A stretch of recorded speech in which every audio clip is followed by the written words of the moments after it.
Now this is an improvement. Sonic the Hedgehog 2 improves upon the original in every imaginable way. Emerald Hill Zone is arguably even better than Green Hill, and as the name implies, you can even find all 7 Chaos Emeralds here.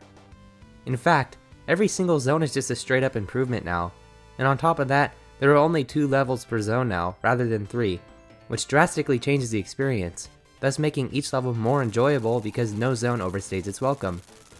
I mean, except Metropolis Zone. This time, unlocking a special stage requires obtaining 50 rings before touching a checkpoint, which then brings you to a far more respectable challenge than we ever had before. These can actually be quite challenging, though I will say they strike an odd balance between skill and luck, as a lot of the time, you can simply lose due to unfair bomb placements. Anyways, Chemical Plant is the second zone, which is leaps and bounds better than the original second level, Marble Zone. This place completely zeroes in on Sonic's speed, and aims to show off, why he's known as the Blue Blur. It's seriously a lot of fun here, definitely one of the highlights from the series.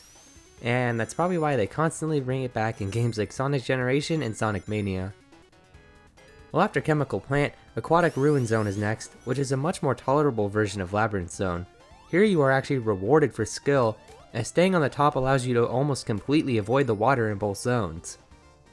Casino Night Zone is my favorite zone in the game, but not for the game mechanics, rather just the general atmosphere.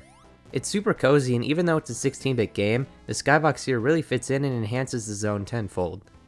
And pair that with an amazing soundtrack and you've got yourself a pretty solid zone. However, I'm not a huge fan of the gimmicks here, as it really just feels like you don't even have control of Sonic. Hilltop Zone is probably the most forgettable zone in the game. It's painfully average, nothing more, nothing less. The layout here is super simple and nothing too special. Even the enemies are super bland in this place. The next is Mystic Cave Zone, which spices things up a lot. The music here is super funky but perfect, and its overall vibe is just chaotic. Some obstacles here really bother me, like these vines, but other than that, it's pretty good. Oil Ocean Zone is not too great, honestly. It mainly just requires a lot of waiting, and if you mess up and fall to the bottom, then you gotta backtrack all the way back up. It's also got a pretty annoying boss fight where you just kinda sit around and wait for Eggman to pop out. Now this is where things really decline in quality. Metropolis Zone is the single worst zone in this game, and by far one of the worst in Sonic history. And it's really quite a shame. I mean, it's got such a great soundtrack. What a waste.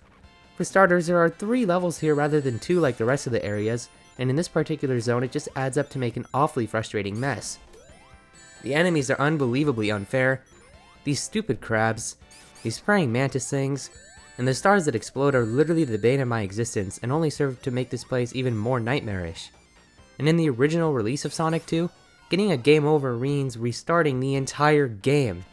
Honestly, if I got a game over here in Metropolis Zone, I'd just give up out of frustration and probably never try again. But anyways, now we have Sky Chase Zone, which is a small little portion which is nothing special, and then Wing Fortress, which is the final zone in the game. And yet again, this is another frustrating zone. The physics here just do not apply, and you'll find yourself flying off the stage more than once due to the poor object management, along with the fact that everything just blends in here, so it can be super difficult to see which platforms are part of the foreground or background. Well, after all this is the Death Egg Zone, and wouldn't you know, you start this place with 0 rings, but not only that, you have to fight 2 bosses here, both of which can be incredibly difficult if you don't know what you're doing. First you fight Mecha Sonic. You've got to be very careful here, as one wrong move will kill you. It can also be pretty tough to learn his patterns, but that's not even half of it. Once you defeat Mecha Sonic, you now have to fight the true final boss, the Death Egg Robot. And this is just excruciating if you don't possess any patience. If you get too impatient here, you will die. It's really just a matter of waiting for it to fall down, then jumping on it. Now repeat this a few times, and it's finally over. Whew. Well, that's it for this one. Join me in the next one where I'll be covering Sonic 3 Knuckles. See ya.